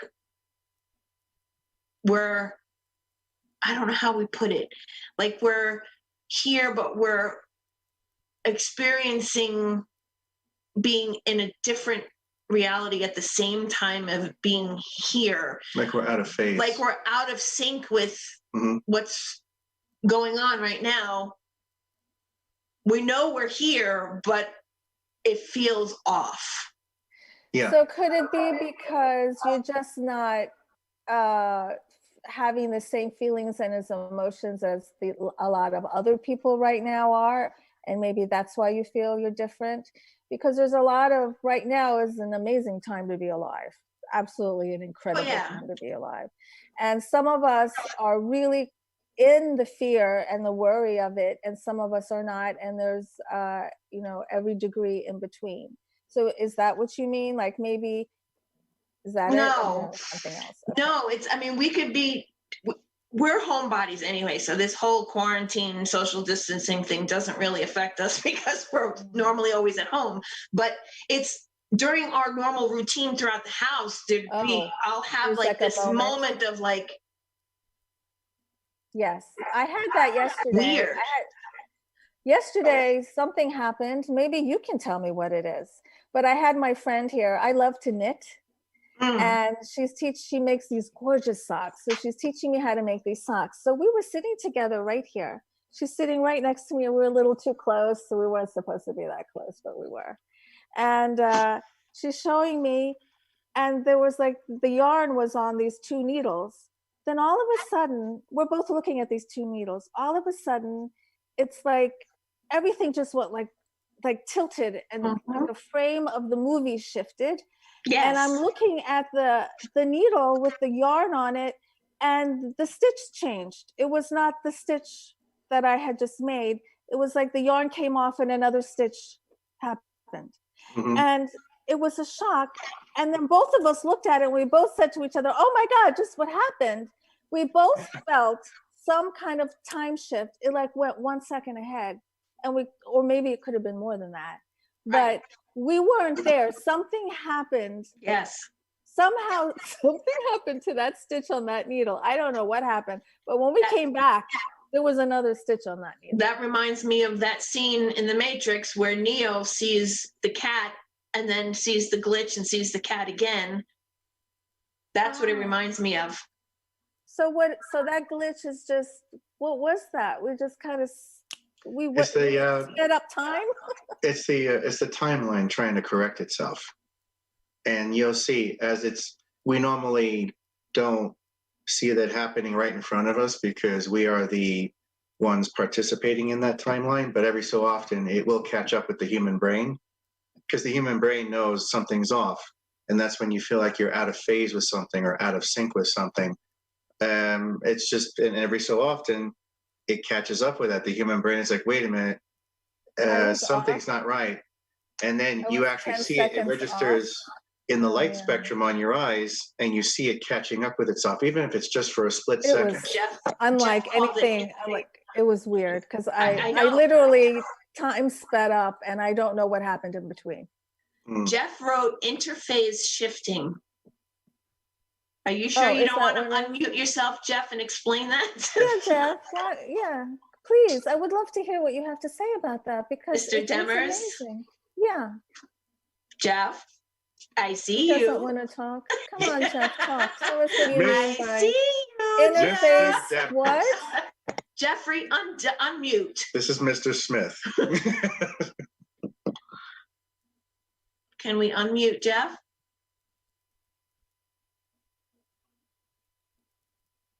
Hello? I wish I had control. I can't unmute you. Oh, I want to hear what he has to say. Oh, wait, there he goes. All right, you're unmuted. Can you hear me now? Yeah. Okay. Yeah. Hello, Seb. How are you? I'm good. Thank you for joining us. Jeff did a coloring book, by the way, of aliens for kids. I need to get one from my cousin. Yeah, I'm going to get one. Yeah, so the interface shifting is it's all frequency based, and the reason why you can see that is because that your vibration that you have is at a higher level. Okay, so that the surrounding area is also at a higher level. So you're actually matching the the surrounding. Okay, so you're seeing the glitches, you're seeing the different timelines coming together and moving about each other. Mm-hmm. So and my friend can see it at the exact same time. My friend and I saw it at the exact same time. That is what's so freaky to me. It's not just me, it's both of us. Yes, but she was with you, and I guess maybe your vibrations were helping hers. That makes sense to me anyway.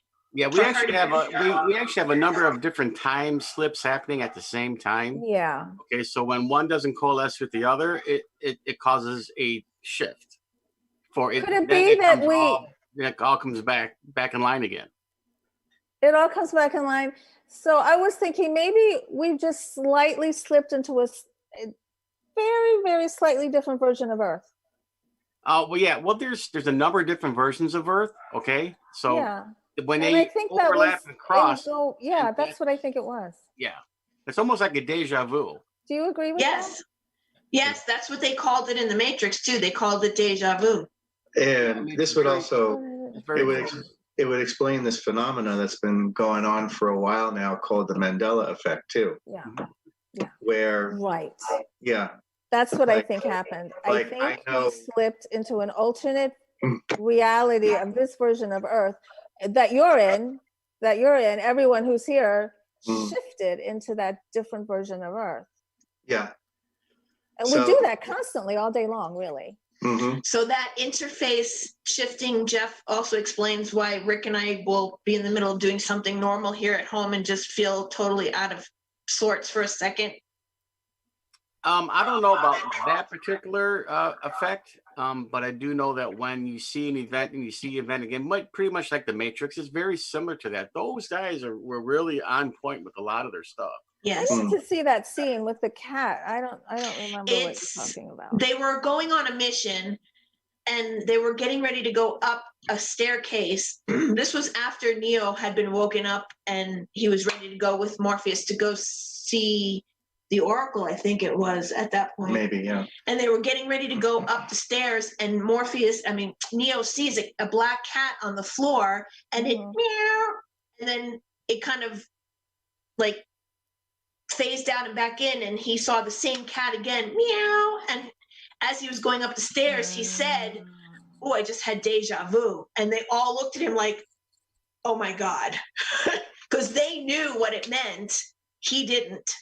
And then in they the all started movie, panicking. what did it mean in the movie? It meant that they were onto them. So and the other people, the AIs and everybody that was against them knew and where they were and was onto them, and they were going to come and attack them. They knew. And that deja vu represented a conflict between your reality versus their reality. So, and every so often there'd be that glitch or that deja vu, because one was invading the other. Right, because those guys were the anomaly for the Matrix. They weren't supposed to be there, so they are changing the fluid of time by coming in there, which caused that glitch. Yeah. I mean, this is a whole program about fluid of time. I mean, I can bend your ear on that stuff. Maybe we'll have you back on. Yeah, it was just incredible, and to experience it with someone else, that is where I leave. That's like, wow, what was that? If we both saw it at the same time. If I just saw it myself, you would have shrugged it off, like, oh, maybe I'm just tired or whatever.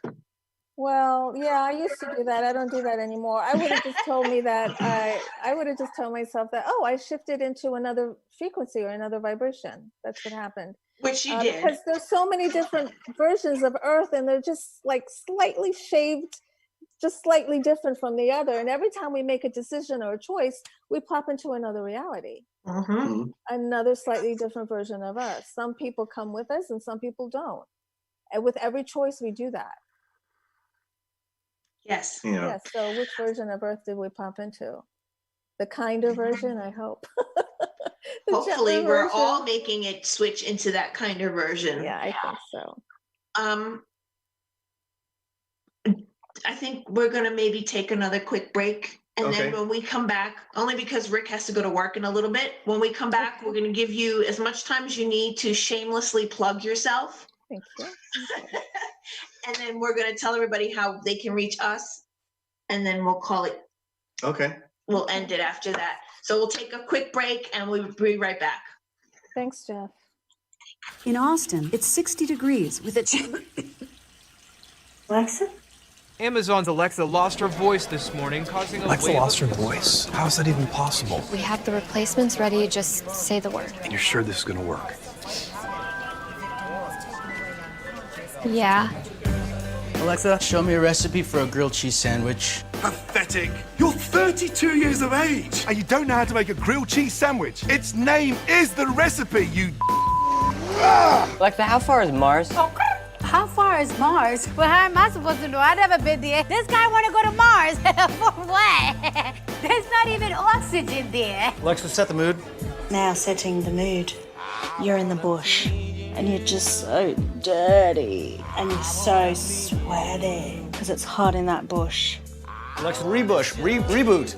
Alexa, play some country music. Oh, I don't dance now. I make money moves. No, Alexa, country music. I be in and out them banks so much I know they tired of me. Alexa, call Brandon. I'm afraid Brandon is a little tied up. But do let me know if there's anything I can help you with. Jessica? Good boy. Thanks, guys, but I'll take it from here.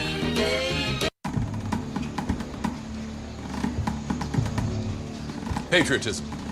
There's a word thrown around a lot. It inspires passionate debate and is worn like a badge of honor, and with good reason, because it means love and devotion for one's country.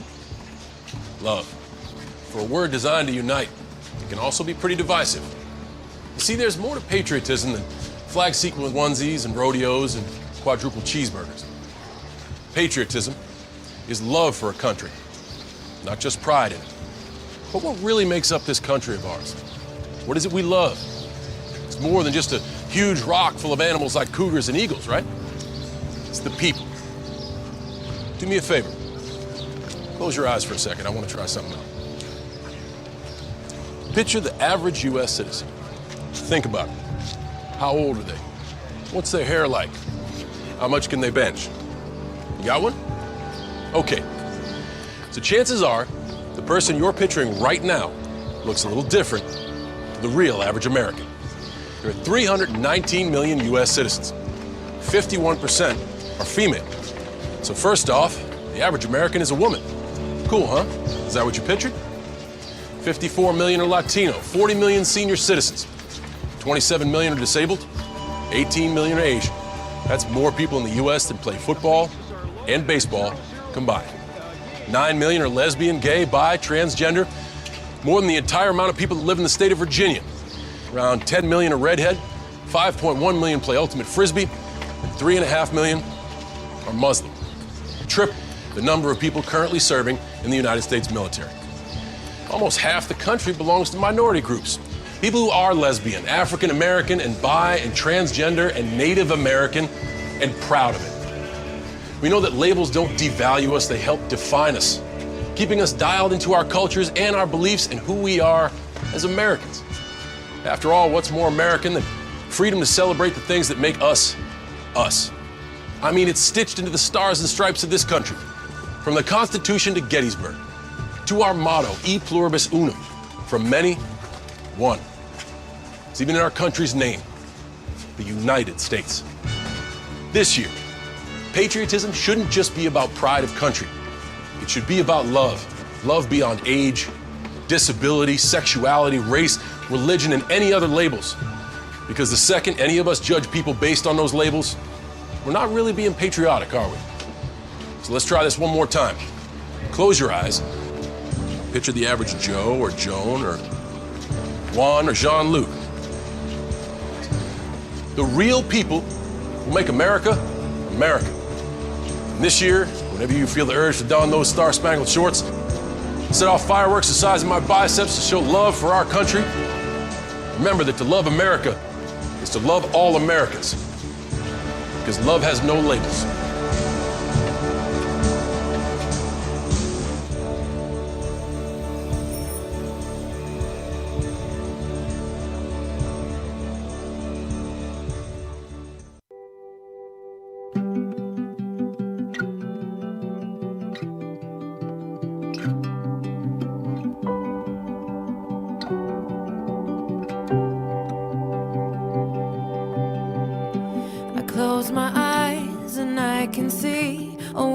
that's waiting up for me that I call my own. Through the dark, through the door, through where no one's been before, but it feels like home. They can say it all sounds crazy. They can say I've lost my mind. I don't care if they call me crazy. We can live in a world that we design. 'Cause every night I lie in bed, the brightest colors fill my head. A million dreams are keeping me awake.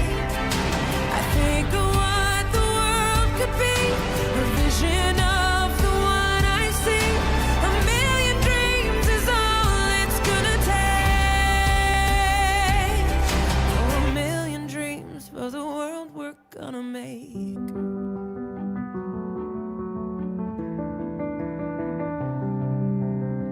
We can build, every room inside is filled with things from far away. Special things I compile, each one there to make you smile on a rainy day. They can say it all sounds crazy. They can say we've lost our minds. See, I don't care if they call us crazy. Run away to a world that we design. 'Cause every night I lie in bed, the brightest colors fill my head. A million dreams are keeping me awake. I think of what the world could be, a vision of the one I see. A million dreams is all it's gonna take. Oh, a million dreams for the world we're gonna make. However big, however small, let me be part of it all.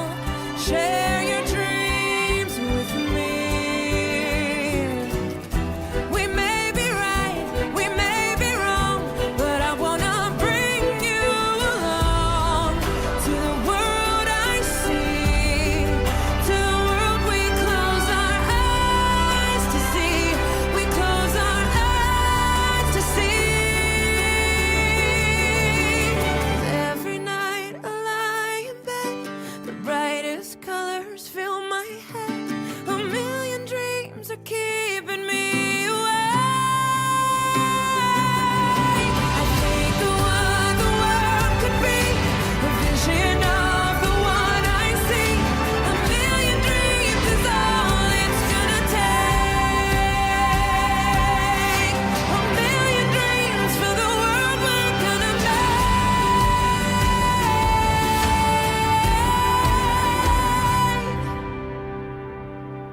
For the world we're gonna make.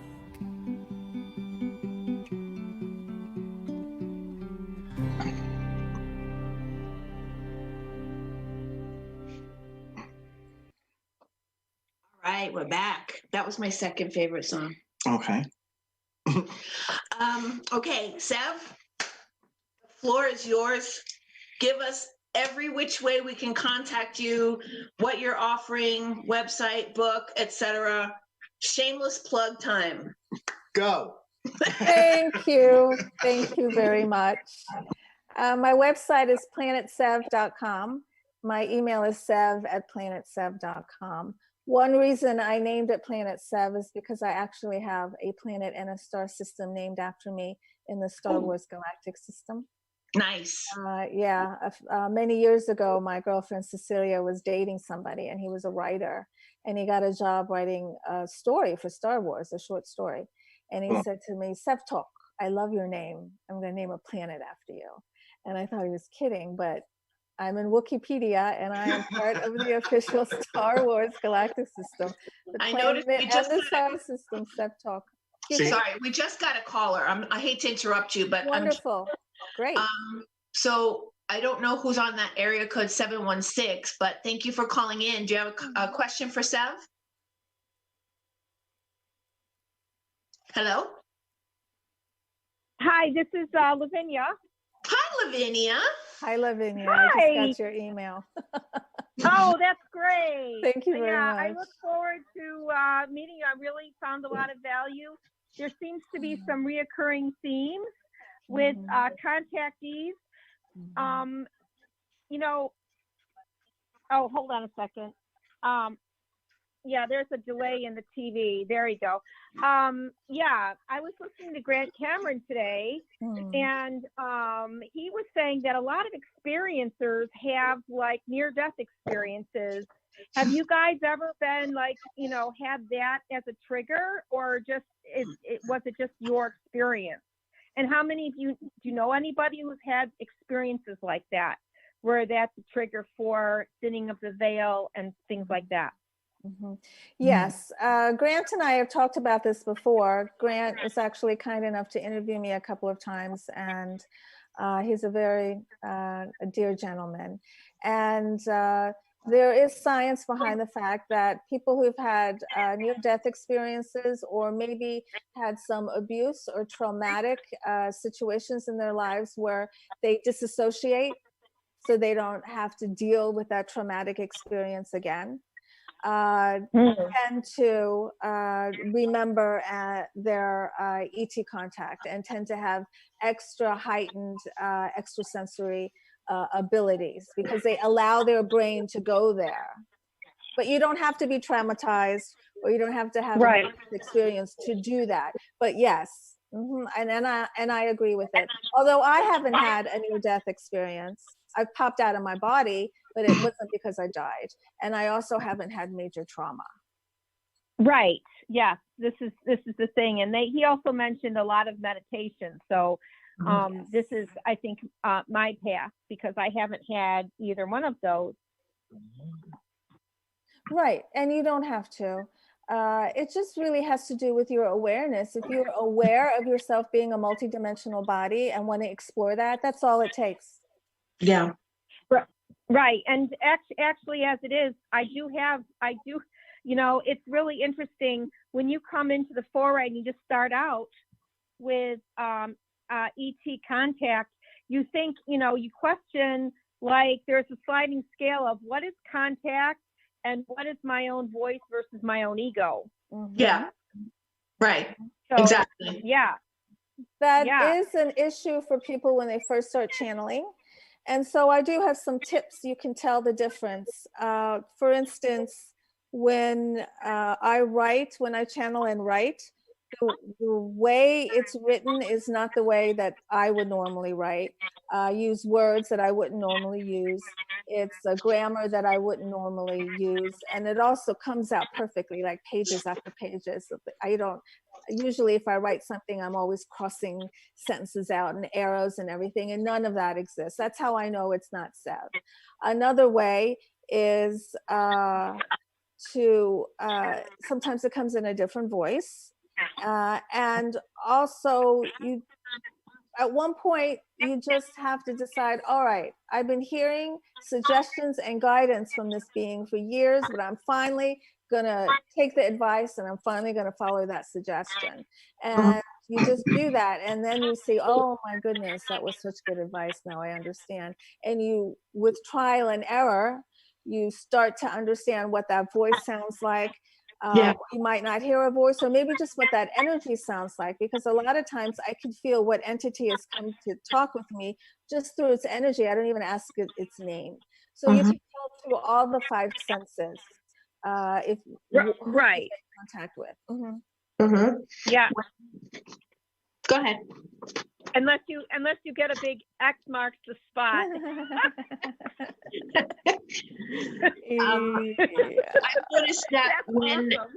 I've noticed that with me when I'm talking to a deceased person, somebody who's passed on, I don't hear them.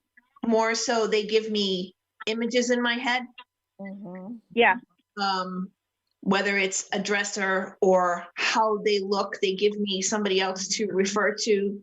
I never really actually heard their voices, but when Kananda contacted me, I knew it wasn't me. It wasn't my ego. She spoke completely different than what I ever speak. She almost spoke like Old English. Like she started her conversations to me with, "Is it not true?" or "Do you not see?" or "Do you not know?" I don't speak that way. Right. I've had a couple of Ponti come up to me and speak to me in my head that way. And yes, it does sound differently. And when I when I draw the coloring book, you know, I go into a state and then all of a sudden stuff pops out and, you know, there it is. And I said, what? So, yeah. Yeah. So a memory resurfaces when you're in that frequency. Okay, so the memory is interesting because the memory I have is of a bunch of zetas or a bunch of little people coming and taking me through into my house when I'm like young, like when I'm 6, and taking me out of bed. And I saw their ship, and then I don't remember anything. Yeah, that's and then did I say, well, did I just make that up? But it's so vivid, you know. You can't shake it, like you can't forget it. And so has that happened to you more than just that one time? You know, just things like being clairaudient in bed and hearing music when I was young. You know, things like that. I was super spiritual when I was 12, and then you know, it's like all points in my life have always been, you know, towards ETs and ET belief, and or you know that they exist, and you know, so it's, I think it's normal that things are opening up, and I consider myself completely Jane average, you know, just the regular person that would all of a sudden have these experiences, because a year ago I didn't. I only started a year ago with the Ponti coming and visiting me. Interesting. Yeah. You don't remember anything as a child? No, just a couple of times where they were coming through my window at night and seeing the ship. As a child. But I don't remember much else. Okay, so you did have childhood contact then, which that seems to be the trend from what I see. People do have contact as a child. Some people don't remember, like you really don't remember anything, but now you're awake to it all and they're contacting you even more.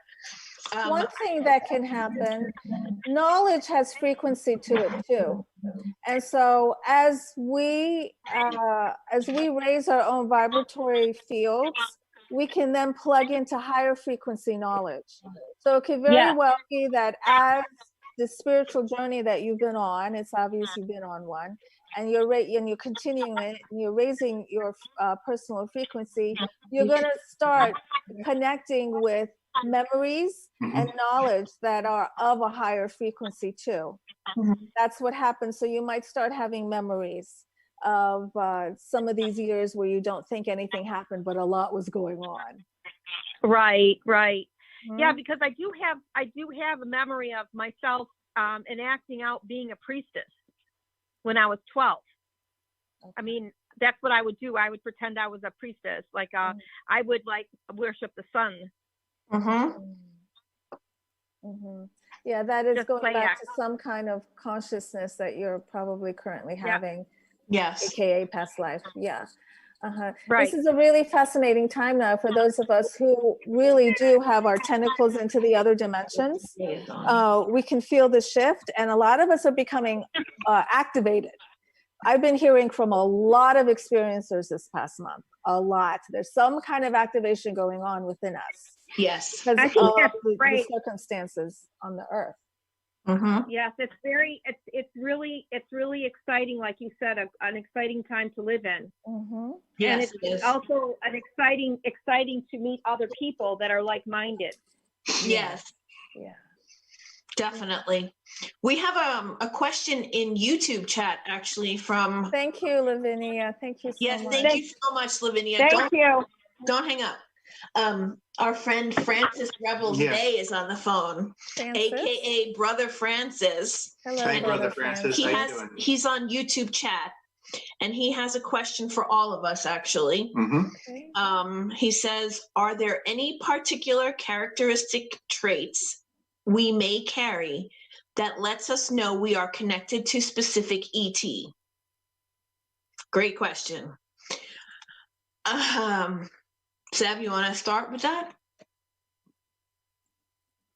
Well, as I said earlier, I think we're connected to many different types of ETs. But it could be that in this consciousness, in this life, you might be resonating more with a particular group of entities than with the other. So what I would pay attention to is when I meditate, what are the ones that I'm seeing? Or if I'm having experiences, what are the ones that I'm mostly seeing?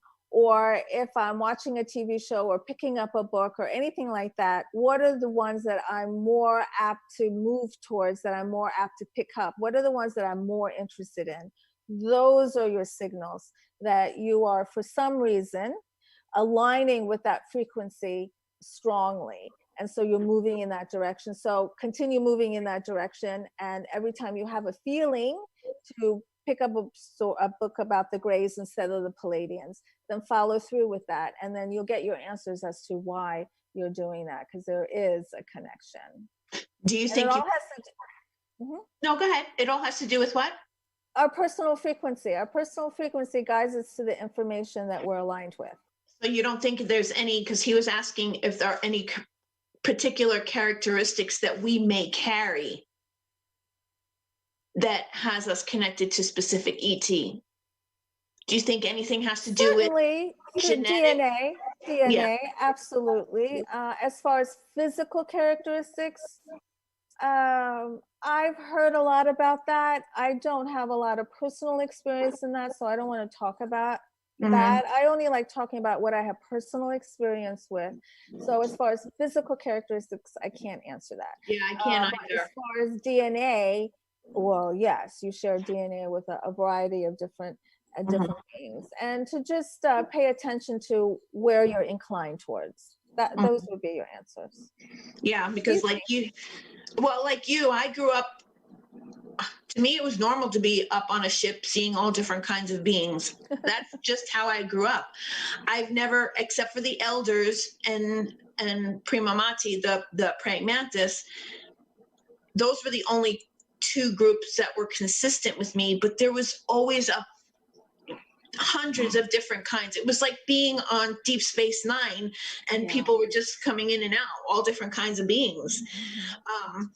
As far as characteristics, the only thing that I can think of is that it's a blood lineage for me anyway, because I believe now, going back and looking it up, everything over and over, especially my parents' wedding picture, I believe that both sides of my family have had experiences in the past, and it's just a bloodline that they've been following, because my parents, possibly their parents, my mother's mother had a scoop mark on her shin from when she was younger.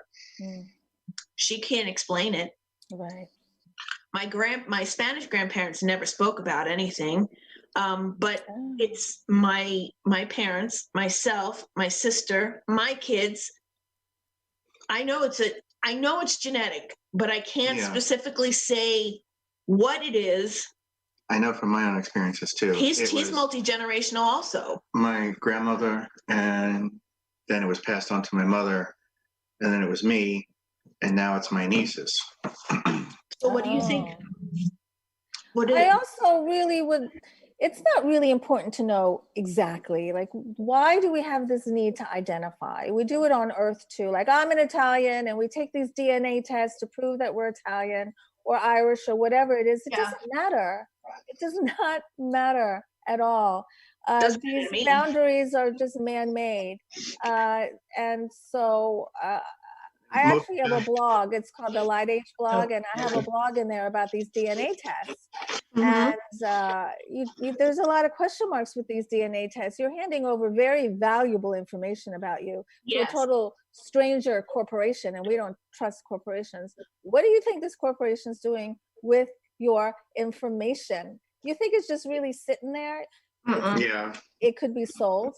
It could be sold to a lab so that they can create things that we wouldn't want them to create with our DNA.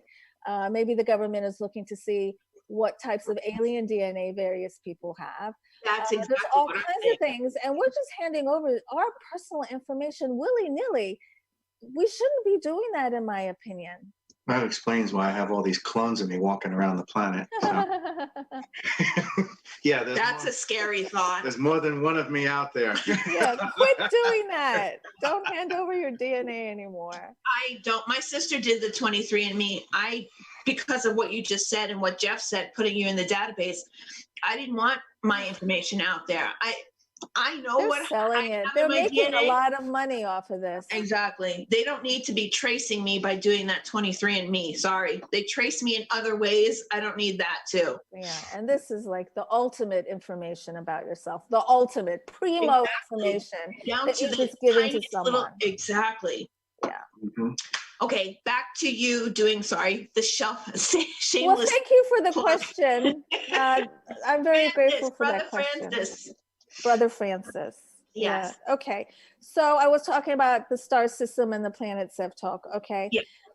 And I have a YouTube channel, Alien Spirit TV. I have various spiritual and ET related videos. Right now it's how to channel. And there's a 10-part series on how to activate your DNA, how to activate your ascension, and also some other videos about my ET contact stories and other things. I have my website where if you're an experiencer and you need help understanding it, there's a portal there, my ET story. Just send me your ET story. It's very private. I will not tell anybody about it. We'll set up a dialogue and I'll try and help you as much as I can. If you want to read about other ET stories from experiences around the world that have shared their stories with me, go on my website, True ET Stories. My blog is on there, which is a mix of spirituality and ET. And I'm on Instagram and Facebook as Sev Talk. And I think that's everything. Well, thank you for coming on. It's been a real honor to have you as a guest on the show. That's how I feel. My other star sister. Yeah, thank Jeff, you. thank I had you a for great coming. time. Lavinia, thank you for calling in too. Everybody, thank you. Everybody, yes. Brother Francis for asking the question. Heather, yeah. Heather, yes, definitely Heather. So you want to do your shameless plugs? My shameless plugs? Yes. Our shameless plugs? And listen, you guys can always catch us online. Our official website for Linda and I is ufoteacher.com. That's all one word, ufoteacher.com. You'll see the radio link right at the top, but if you want to go directly to the official radio site page, that is radio.ufoteacher.com. Our contact links are on there. Our bio information is on there as well, and also our books. So if you'd like to read where we're coming from, the book link is on the website too. Feel free to click on it, and it gives you direct links on where to get the books at immediately. And we'd love to hear your feedback and your input on the radio show. And join us next week because we have Brad Olson on. He's going to be talking about his trip that he took to Antarctica and what he found there. Not just one trip. No. He's been there a couple of times. But the most recent trip was 2018? 19? Yes. Something like that. He was just there not too long ago. He's got some amazing things to talk about, the mysteries and hidden anomalies of Antarctica. So we look forward to having you all back next week. Yes. Thank you. Bye. Bye-bye. Do you want to know what it is? The Matrix is everywhere. It is all around us. Even even now in this very room. You can see it when you look out your window or when you turn on your television. You can feel it when you go to work, at church, when you pay your taxes. It is the world that has been pulled over your eyes to blind you from the truth. What truth? That you are a slave. Like everyone else, you were born into bondage, born into a prison. I bring to you the return of Mr. and Mrs. Smith. This is your last chance. After this, there is no turning back. You take the blue pill. Story ends. You wake up in your bed and believe whatever you want to believe. You take the red pill. You stay in Wonderland. And I show you how deep the rabbit hole goes.